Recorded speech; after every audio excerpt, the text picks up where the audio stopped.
Good morning. It's Dr. Antonio again from Still Point Ayurveda, coming at you with another week on cleansing and this time of year, healthcare, sickness, and those great topics that we should be exploring more and more regularly, using the body as a reflection of what we are experiencing in our day-to-day experiences.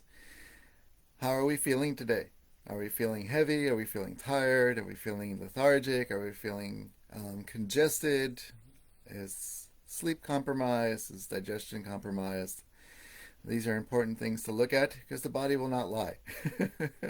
The body produces symptoms as a means to communicate to us when we are in alignment and not in alignment.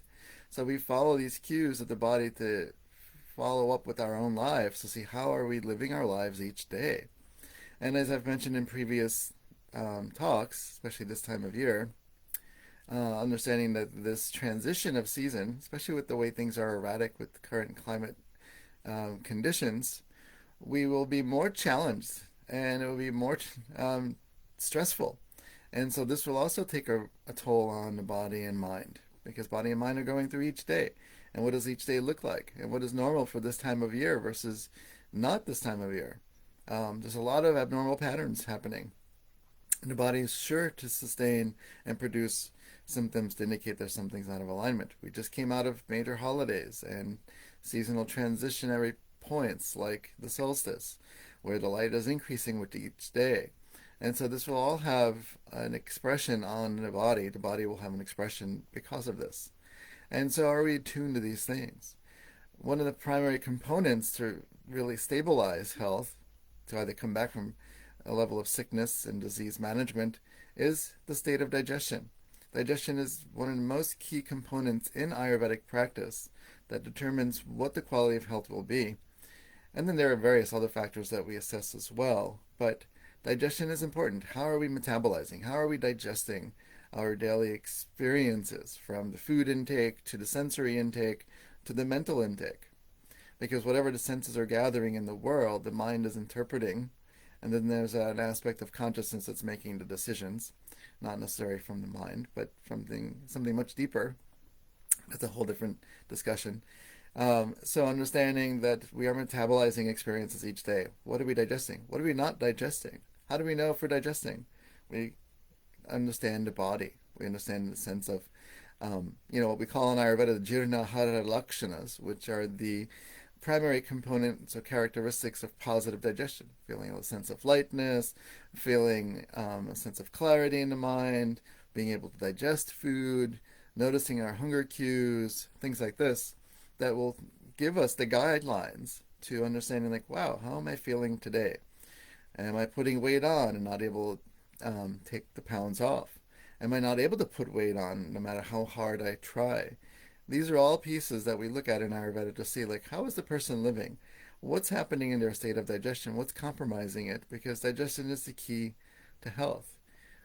In Ayurveda, we call this Agni or Jataragni, which takes place in the central canal of the system around the stomach area. And there are several components and levels to this process that we have to understand, not just what is the stomach doing, but it's the entire process of digestion, metabolizing, assimilation, absorption, etc.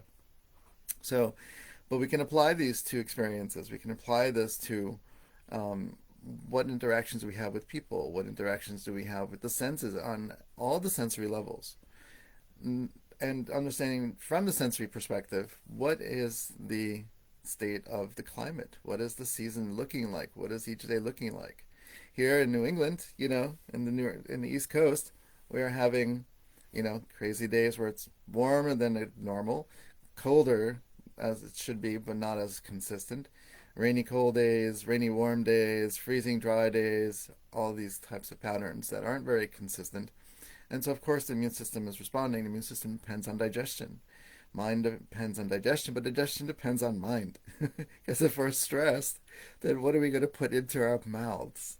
In Ayurveda, we have four primary means of understanding what is food, and it's either an edible, so something that we eat, that we drink, so it's drinkable, it's lickable, and it's chewable, something that we put into the mouth. So even when we're taking supplements, we're putting something in for digestion to experience some matter that needs breaking down. And so when you're taking supplements, how is this affecting your digestion? And the more supplements is not the better. More is not better. In this Western culture that we live in, we think intensity is good and more is better. And it is actually not. It's counterintuitive to what the body's intelligence knows. That if you do require extreme amounts of supplements, I've had patients come in with 20, 30 supplements that they're taking regularly daily. No, this is not proper. This is incorrect science. This is incorrect buddhi, understanding intellect and intelligence. This is incorrect yukti, which is understanding the analysis of the information. So more is not best. If you're at that level, then it's not okay. That means something is being missed significantly, and most often, according to clinical eye of Ayurvedic practice, digestion is off, and so digestion has to be tailored too. What are we putting in our skin? So if we're looking at the different elements, not even just understanding the season is also dictating what we're experiencing in our body. But if we look at what are we putting in our skin? Are we using synthetic fabrics? Are we using plastics and rayon and elastin and all these things?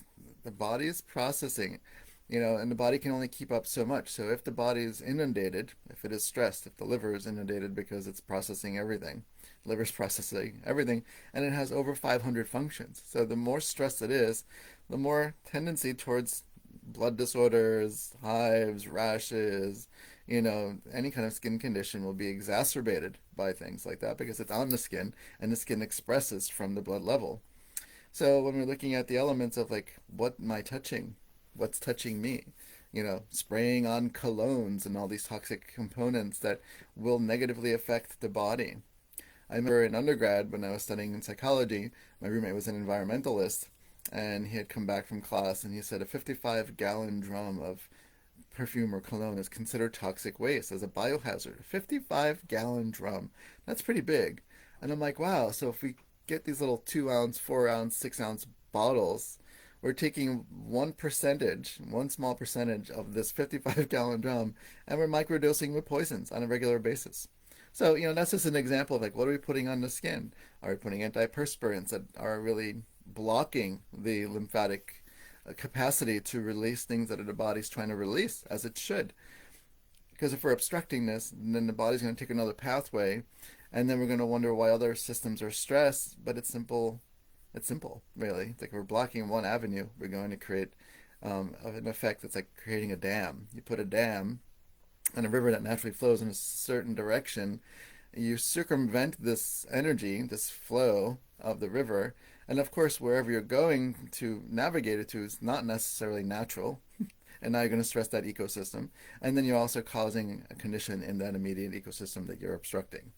And this applies to whether you're pooping, holding to pee, not sweating properly daily or regularly.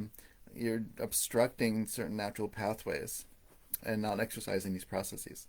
What are you breathing in? Are you using like these, components, not even just the colognes that you're breathing in, or air fresheners? You're putting air fresheners, or like the powder that goes into rugs, that they try to clean rugs with, that they spray this on. I remember in the 80s you had to spray this or pour this powder and you vacuum. My goodness, and that still exists today. And I'm like, wow, this is like going back into Stone Ages. Like, what are we doing? What are you breathing in? Because this is a molecule that your brain is going to be introduced to. So, of course, these microchemicals, we're all stressed by these microchemicals. And are we digesting them fast enough? So these are examples. And I'll be doing monthly articles in my newsletter that are talking about the different aspects of the elements and how they're, corrupted. And understanding, like, what is the daily corruption? What are we digesting? Are we digesting fast enough?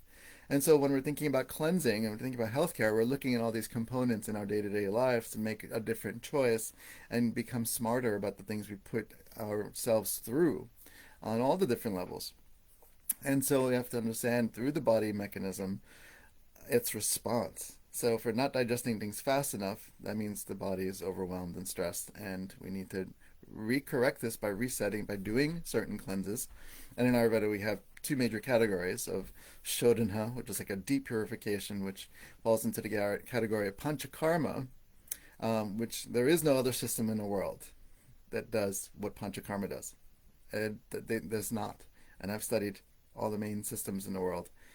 Panchakarma is the most aggressive means of resetting the system, but it's not very simple. It's not a spa sort of treatment. It's a very intense, scientifically designed, guided protocol for many reasons to prevent a lot of things, to prevent further illness from developing and undo a lot of the illness that exists. So that's one category. So Shodhana, and then Shamana, which is palliative practice, which is what am I drinking each day? Is my water filtered? Is the air properly processed in my own home? Is there levels of CO2 or CO4 accumulating in my house that I'm not aware of? What am I putting on my skin? What kind of foods do I put in my system? All of these things. What does the water intake look like? Like we're looking at the elements and how our bodies are doing this. So when we're doing cleansing, we have to do things properly. We're not just doing a gallbladder flush or a liver cleanse or doing a kidney flush. No, this is not proper science. And if that's the case, we must research much deeper, because if you're targeting just one little system, you're neglecting the whole. And Ayurveda looks at the whole picture from a macrocosmic, microcosmic experience. We call this in Ayurveda Loka Purusha Samya. And so it's understanding the macrocosm, microcosm, and how we exist within the context of nature. So if we want to cleanse properly, we have to look at the faculties of the elements that we're exposed to. What is the state of digestion? How are we processing our daily experiences? What is the state of mind? How are we purifying the mind in these processes? Because as we're doing cleansing, the mind has to follow suit. If not, it will create more hazardous conditions. Like the signs that we see when it's like hazardous conditions outside with the road. Anyways, I can keep going on and on and on, but I've exceeded my time, and I know attention span's a little short these days. And I'm always taking new patients here in Philadelphia, near and far. I do telehealth sessions and also in-person sessions, whatever works. But I'm accessible and I'm easy. uh, have a great rest of your day, and until next time, as I will continue to expand and expound upon this, I wish you all the best, and private message me if you have any questions that will lead you towards working with me. I love working with new people. Namaste.